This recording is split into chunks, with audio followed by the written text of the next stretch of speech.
Hello மக்களே, வணக்கம் and welcome back to my page SWQ collections. SWQ கலெக்ஷனில் வந்து லேடிஸ் அண்ட் கிட்ஸ் எல்லாருக்குமே தேவையான ஹேர் அக்சசரிஸ், அதுக்கப்புறம் பார்த்திங்கன்னா இன்னும் நம்ம ஃப்யூச்சரில் வந்து இந்த மாதிரி கவரிங்ஸு அண்டு ஜுவல்ஸ் எல்லாம் கூட கொண்டு வரலான்னு நான் நினச்சிக்கிட்டு இருக்கேன். எனக்கு எப்படி நீங்கள் சப்போர்ட் பண்ணுறீங்க அப்படின்றத பொறுத்து தான் நான் அடுத்தடுத்த ஸ்டெப்பை நகர்த்த போகிறேன்.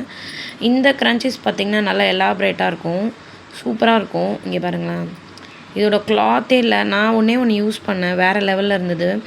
இதோட ப்ரைஸ் பார்த்திங்கன்னா ஆன்லைன்லேயே 100 ருபீஸ் வருது. பட் ஆனால் வந்து நான் இப்போ கொடுக்குறது பார்த்திங்கன்னா உங்களுக்கு 65 ருபீஸுக்கு தான் கொடுக்குறேன். இது எல்லாமே வந்து ஒரு நல்ல ஒரு நம்ம வந்து நம்மளோட ஊர் கலர் மாதிரி இல்லாமல் இட்டாலியன் கலரில் எல்லாமே கொடுத்துருக்காங்க. கிளாத் எல்லாமே செம்ம குவாலிட்டியாக இருக்குது. வேணுன்றவங்க எனக்கு டிஎம் பண்ணுங்கள் மறக்காமல். அண்ட் என் பேஜையும் ஃபாலோ பண்ணுங்கள் அண்ட் சப்ஸ்கிரைப் பண்ணுங்கள், லைக் பண்ணுங்கள், ஷேர் பண்ணுங்கள். அண்ட் உங்களோட கருத்து என்னென்னு கமெண்ட்டில் சொல்லுங்கள். அண்ட் 200 ருபீஸ்க்கு மேலே ஆர்டர் பண்ணுறவங்களுக்கு ஒரு கிவ்அவே இருக்குது, மறக்காமல் அதுலேயும் கலந்துக்கோங்க. நன்றி, வணக்கம்.